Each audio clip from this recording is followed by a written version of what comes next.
राम जी के मंदिर में जाएंगे तो राम जी का श्रृंगार केवल पंडित जी करेंगे,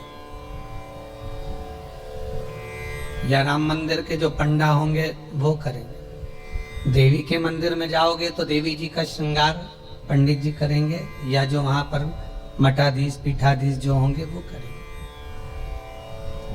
कृष्ण मंदिर में जाएंगे तो उनका श्रृंगार भी भगवान पंडित ही करेंगे, या वहां का जो पंडा होगा वो करेगा। पर पूरी दुनिया में केवल एक देव महादेव ही एक ऐसे हैं कि जिस मंदिर में जाओ लोटा भर के पानी चढ़ाओ और तुम्हारी मर्जी पड़े जैसा श्रृंगार करे। शंकर कहीं भेदित नहीं है, शिव कहीं भेद नहीं।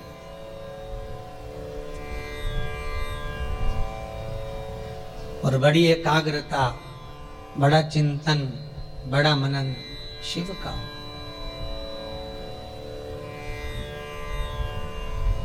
सब दूर जाकर झोली फैलाकर कहना पड़ेगा कि हमको ये दे दीजिए।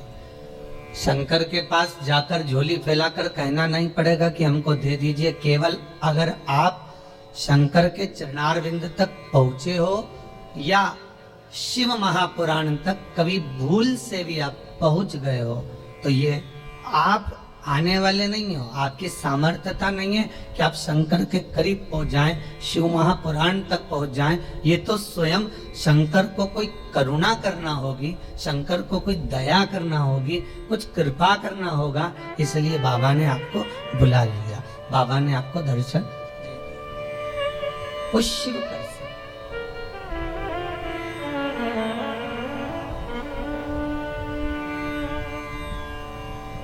शंकर के दरवाजे पर जाकर कुछ मांगना भी मत, वो तो खुद दे देगा। बस जाकर बोल देना कि बाबा ऐसी बात है।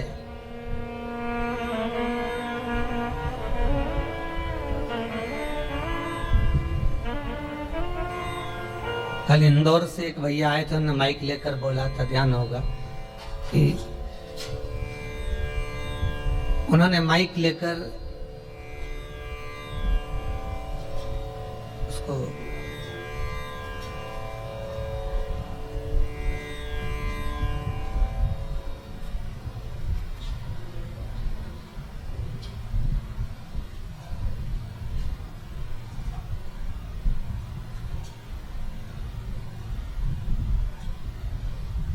माइक लेकर बोला था कि भाई बाबा छोटा सा बालक है, आईसीयू में पड़ा हुआ था, पर भगवान शिव की करुणा ऐसी हुई, उसने कोई उपाय ऐसा कर लिया कि बालक आईसीयू से भी हट गया और यहाँ वो लेकर भी आ गए। आपकी उपासना, आपका भजन, आपका कीर्तन, आपका नाम जाप, आपका स्मरण कभी खाली नहीं जाता, कभी नहीं। वो भक्ति के एक पन्ने पर लिखा हुआ है।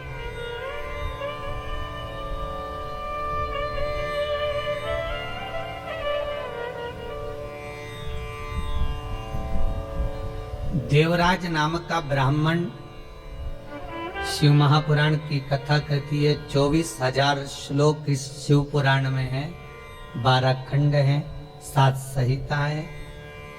उसमें देवराज का जो चरित्र है, जो देवराज पहले तो सत्कर्मी था, भजनावली था, भगवान की भक्ति में डूबा हुआ था, भगवान का स्मरण में डूबा हुआ था, भगवत नाम में डूबा हुआ था। पर वही देवराज भगवत कर्म से वंचित हो गया केवल संगत के कारण। निवेदन है, ताली, थाली और प्याली, ये 3 मित्र मनुष्य को बर्बाद कर देते हैं।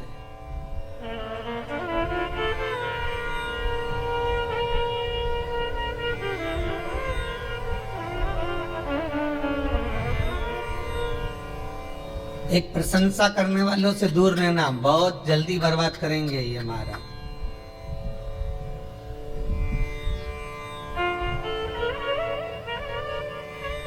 बहुत जल्दी हरा सकते हैं आपको। फिर थाली मित्र होटल में खिलाने वालों से सावधान रहना, पहले अपना पैसा खर्च करके तुम्हें खिलाएंगे, फिर पूरा चूना तुमको लगा जाएंगे। तीसरा है प्याली मित्र। मित्र को पीना याद नहीं, अपने पैसे से पीना सिखाएंगे, फिर उसके पैसे से पूरी जिंदगी पिएंगे। ताली, थाली, प्याली, ये 3 मित्र बर्बाद करने वाले हैं। इन मित्रों से बचना बहुत कठिन है महाराज, बहुत कठिन। और अभी जो समय चल रहा है, कलयुग का जो प्रथम चरण चल रहा है, इसमें अगर कोई अच्छा बताने वाला होगा ना, रोकने वाला होगा ना, सतमार्ग बताने वाला होगा, कोई आपको गलत मार्ग से हटाने वाला होगा, तो वो बुरा लगता है। और जो आपको खड्डे में ले जाकर पटक दे, चूना लगा दे, लाखों करोड़ों में नीचे उतार दे, व्यापार व्यवसाय में कहीं ना कहीं ले जाकर गलत काम में तुमको फंसा दे, वो तुम्हें बहुत अच्छा लगेगा। ये कलयुग का जो फेर है, कलयुग का जो क्रम है, वो ये निश्चित कर देता है कि आपको सतमार्गी ठीक नहीं लगेगा।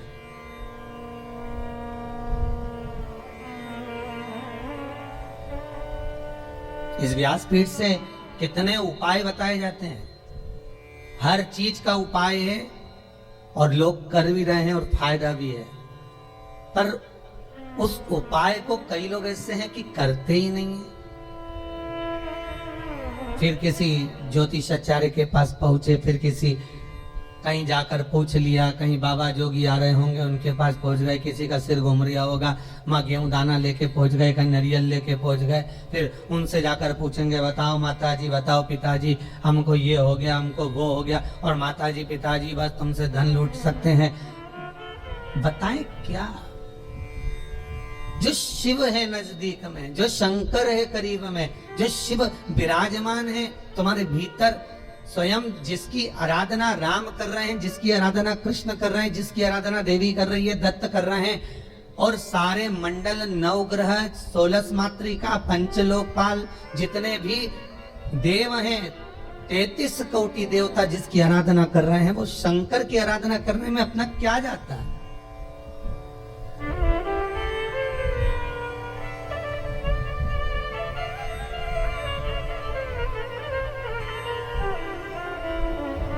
स्वयं भगवान कृष्ण को जब पूतना दूध पिलाने के लिए आई और विष पिलाने के लिए पूतना आ गई, तब भगवान कृष्ण दूध तो पी लिया, और जब विष पीने का समय आया तो भगवान कृष्ण उसी समय पर शंकर भगवान को याद करते हैं। भोलेनाथ जी आओ। शंकर भगवान ने पूछा क्यों कृष्ण? कन्हैया जी कहते हैं दूध तो मैं पी सकता हूं, पर विष पीना मेरी सामर्थ्यता नहीं है, इसलिए आप मेरे गले में आकर बैठ जाओ। भगवान शंकर भगवान कृष्ण के गले में आकर बैठ गए और सारा विष पूतना का पी गए। स्तनों का जो विष था जब शंकर भगवान पिए तो शंकर भगवान को भी चक्कर आ गए। चक्कर आकर नीचे की ओर भगवान गिरे। तब भगवान कृष्ण को लगा करूं क्या? भगवान ने एड़ी का प्रहार करा और मानसी गंगा को प्रकट करा। गंगा का जल शंकर भगवान पर चढ़ाया, तब जाकर भगवान शिव के चक्कर मिटे। इसलिए आज भी उस मंदिर का नाम चकलेश्वर महादेव है।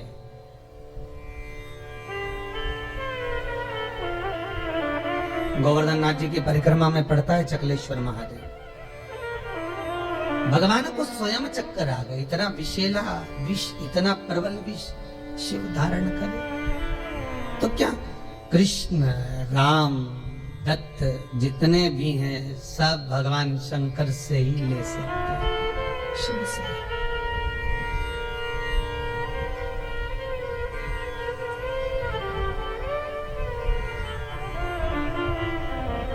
और कभी खजाना कम ना होता उसके दरवाजे का, वो लुटाता रहता है। अंबारियों में लुटाया उसने।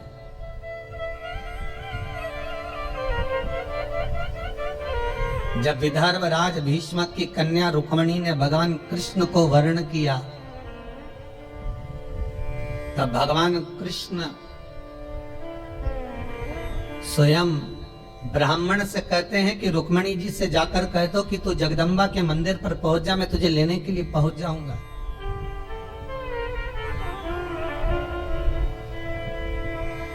क्योंकि भगवान कृष्ण जानते हैं एक शंकर का मंदिर और एक देवी का मंदिर, ये दो मंदिर के दरवाजे कभी बंद नहीं होते,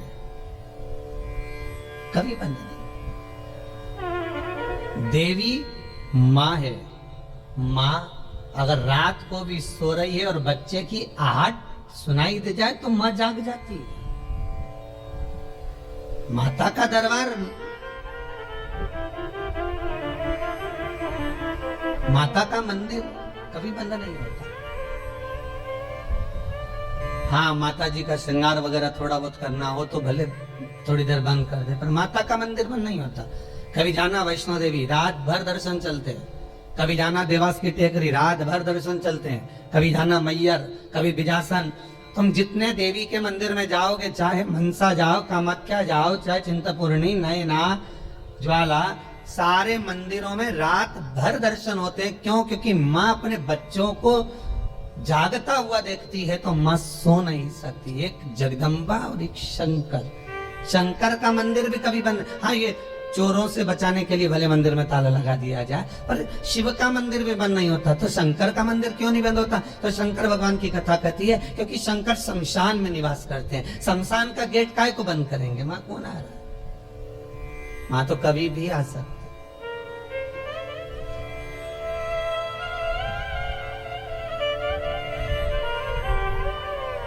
शिव भस्मीधारी, शिव त्रिपुंडधारी, त्रिकालदर्शी, उसका भी दरवाजा बंद नहीं होता।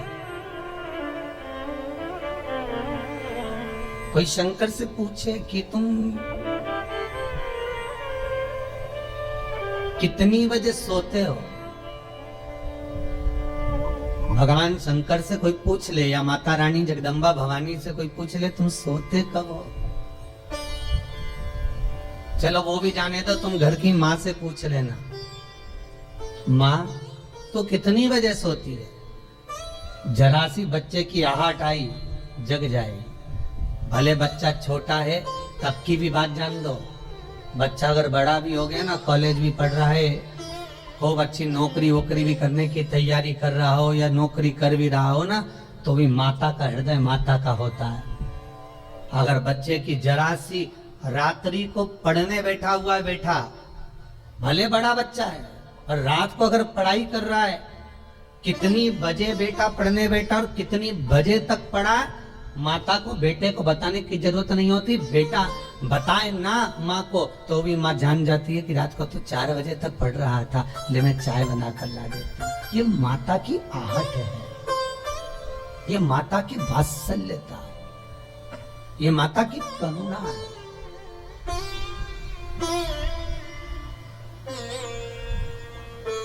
और बेटे का यदि मुख उतरा हुआ हो तो माँ जान जाती है कि आज कोई बात है, पूछेगी क्या हुआ? कुछ नहीं, कुछ तो है।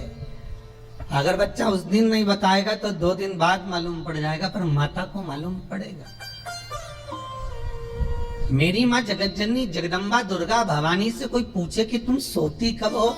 कोई शंकर त्रिकालदर्शी कैलाशी अविनाशी से पूछे तुम सोते कब हो, तुम विश्राम कब करते हो, तुम्हें निंद्रा कब आती है? भगवान ब्रह्मा को एक क्षण की निंद्रा आई और वेद हाथ से खसक गए। हयग्रीवा ने वेद ले लिए, तब भगवान तुरंत पधार कर वेद ला कर दिए।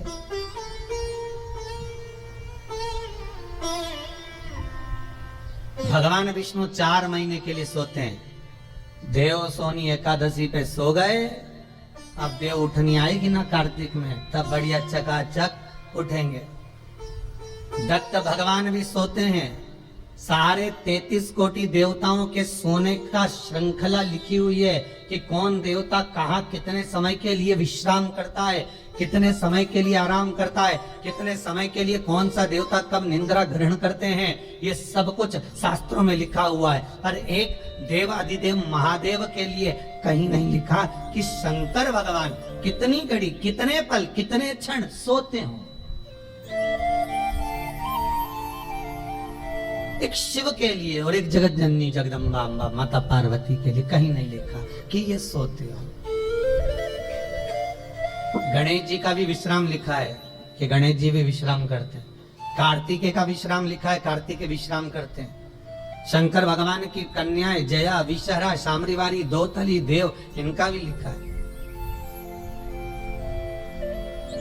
इनका भी वर्णन लिखा है। जया, विषहरा, शामरीवारी, दोतली और देव, ये पांचों कन्या शाम को ठीक प्रदोष काल के समय पर विश्राम ले लेती है।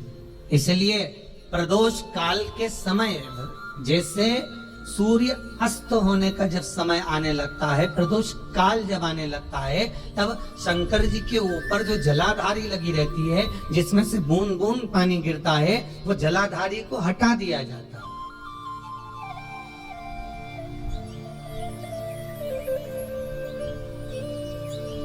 और भारत की भूमि पर 4 मंदिर ऐसे हैं जहां पर जलाधारी नहीं हटती है, जहां पर निरंतर जलाधारी में से जल गिरता है, निरंतर।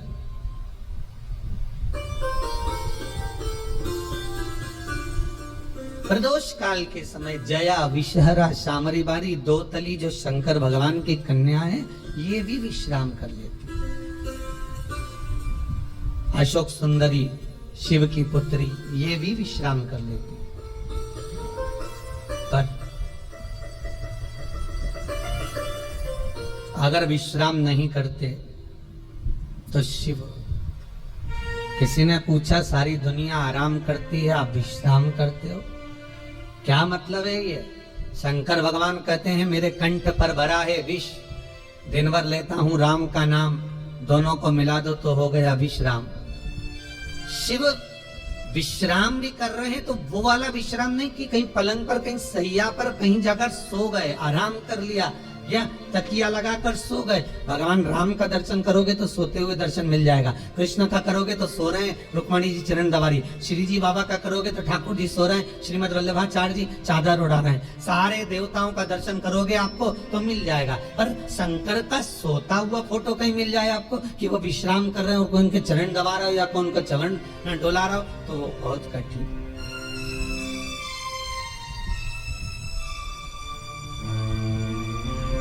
बेटा यदि पुकारे,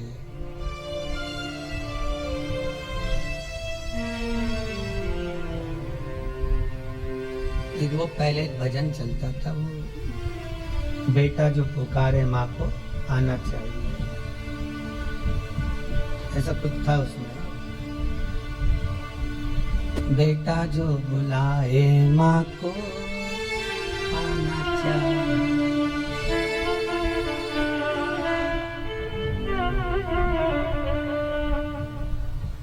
माता के चरणों में शीश नवाना चाहिए, बेटा जो बुलाए माँ को आना चाहिए। वो बुलाए, माँ भी जाग रही है अपनी संतान के लिए। अब ये 7 दिन की जो पुरुषोत्तम शिव महापुराण की कथा है, ये जब विराम होगी उसके बाद में शिव शक्ति शिव पुराण प्रारंभ होगी। उसमें सारे माता के एक एक भाव, जगत जननी जगदम्बा ने अपनी बिछोड़ी चूड़ी केश फेंक कर भी किस किस का उद्धार कर दिया और किस किस को मार दिया, वो तक का वर्णन है मारा। नवरात्र में अपन सुनेंगे कथा।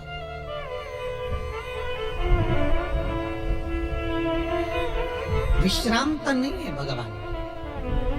एक बार शंकर भगवान माता पार्वती को लेकर पहुंच गए सुंदर आनंद में, अमर गुफा में।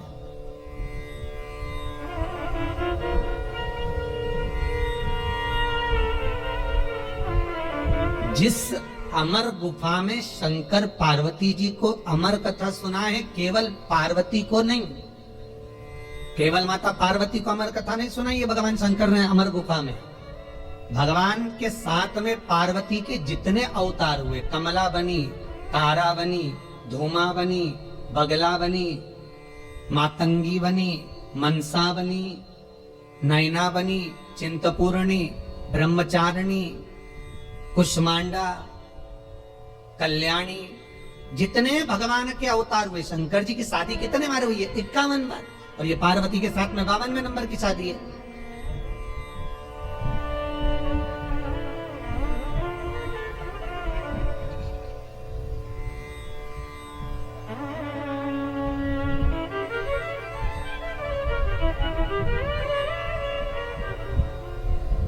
कई बार ये भगवान की शादियों के पीछे भी झगड़ा होने लगता है, भाई लोग उसमें भी झगड़ लेते। ये गांव में एक पंडित जी कथा करने आए, उन्होंने सुंदर महाभारत सुना दी, सुनाई तो उसमें सब अच्छा अच्छा सुना दिया, द्रौपदी का चरित्र भी कह दिया, 5 पति थे, ऐसा था वैसा था। इतने में पंडित जी जाने लगे कि आज महाभारत समापन हो गई, चलो सब दूर से दक्षिणा इकट्ठी कर लाऊं, जजमान के घर जाऊं। पटेल साहब क्या गए, पटेल साहब राम राम। पटेल साहब बोले सीताराम जी। आओ पंडित जी बैठो। अब पंडित जी तो बैठ गए, खटिया लगा दी, पटलन गोबर से लीप रही थी, पटेल साहब बैठे थे, हुक्का धुन रहे थे। हुक्का धुनते धुनते बोले, पंडित जी तुमने कई कथा सुनाई महाराज, हमारा मन चोखा कर दिया, हमारा मन चोखा कर दिया, पर जय कथा तुम पहले सुना देते ना, तुम्हारी जिंदगी सवर जाती। तो पंडित जी ने हाथ जोड़ के कहा, पटेल साहब ऐसा क्या कथा में से ले लिया तुमने? अरे पंडित जी, जैसे वो युधिष्ठिर, अर्जुन, नकुल, सहदेव, भीम सब जुआ खेल रहे थे, ने हार गए, उनके पास हारने का कुछ नहीं था, तो उन्होंने अपनी पत्नी के लगा दिया। मैं भी एक बार हार रहा था, मेरे को क्या मालूम था, ने पटलन के लगा देता।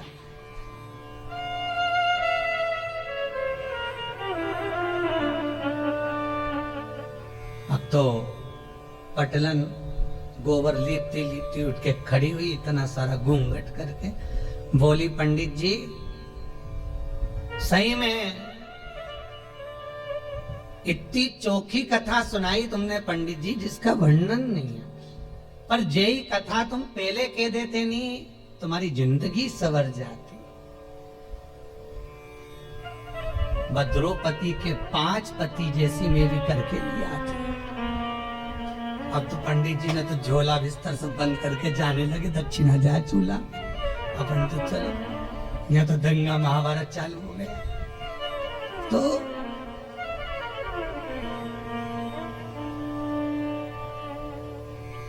केवल पार्वती को अमर कथा नहीं सुनाई जा रही है, शिव महापुराण की कथा कर रही है, पार्वती अकेली कथा नहीं सुन रही है।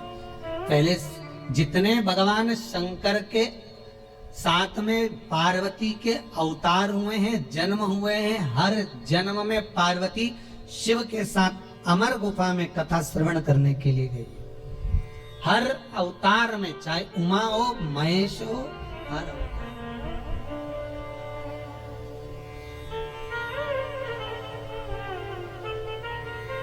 और निवेदन करूं आपसे, जितने लोग ऑनलाइन कथा को श्रवण कर रहे हैं, यूट्यूब फेसबुक पर सुन रहे हैं, उन सभी को निवेदन करूंगा, आप पुरुषोत्तम शिव महापुराण का 4th भाग श्रवण कर रहे हो। ये 4th भाग का पहला दिन है। आप अगर पूरी कथा को श्रवण कर रहे हैं, सावन से सुन रहे हैं, भादो से सुन रहे हैं, जितने भी समय से आप कथा सुन रहे हो, वो आपकी मर्जी है। पर शिव महापुराण की कथा कहती है कि जैसे पार्वती बार बार जन्म ली है और जन्म लेकर अमर गुफा में कथा श्रवण करने के लिए गई है, शिव महापुराण की कथा कहती है जो एक बार एकाग्र चित्त मन से शंकर की कथा को सुनता है, ये इसका एक जन्म नहीं, ना जाने कितने जन्म का पुण्य इसका प्रबल होता है, तब जाकर ये शंकर की कथा को श्रवण कर पाता, तब ये शिव का अनुमोदन कर पाता।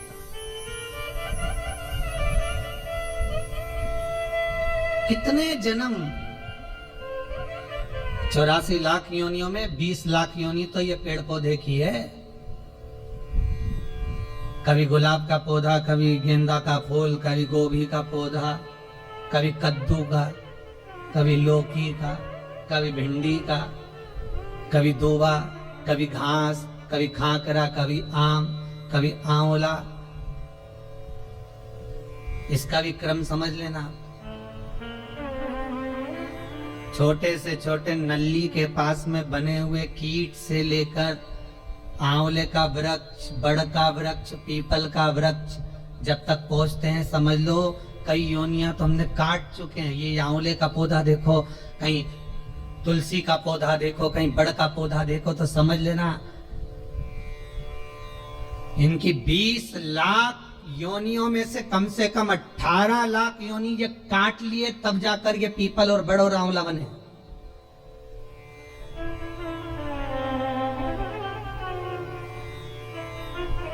चौरासी लाख योनियों में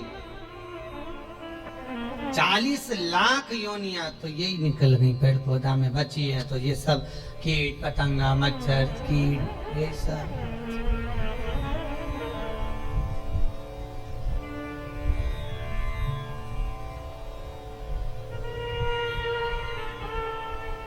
अब एक ये कोरोना महामारी हो गई, ये 84 लाख योनि में नहीं है, ये कहीं अलग से ही आ गई। ये जो जीव जंतु है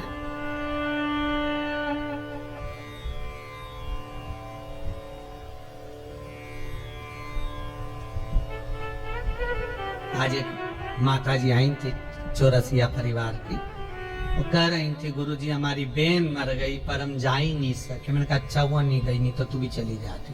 कहा जाए अरे गुरुजी ऐसी बीमारी आई कि रिश्तेदार मर रहे पर जा नहीं सक रहे। हमने कहा बिल्कुल मत जाना, नहीं तो ऊपर मीटिंग करते हो मिलोगे, बिल्कुल ना जाइए। इतनी बुरी बीमारी, बेटा बाप को ना देख पा रहा है, बाप बेटे को ना देख पा रहा, भाई बंधु को ना देख पा रहा, कुटुंब कबीले को ना देख पा रहा। और तो और जब मर गया तो 13वें का भोजन खाने बामन भी नहीं आ रहा है। कितना विचित्र है।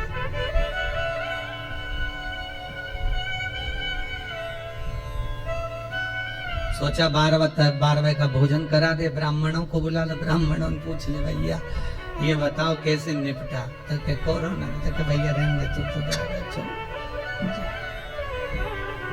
बड़ी विचित्र बीमारी।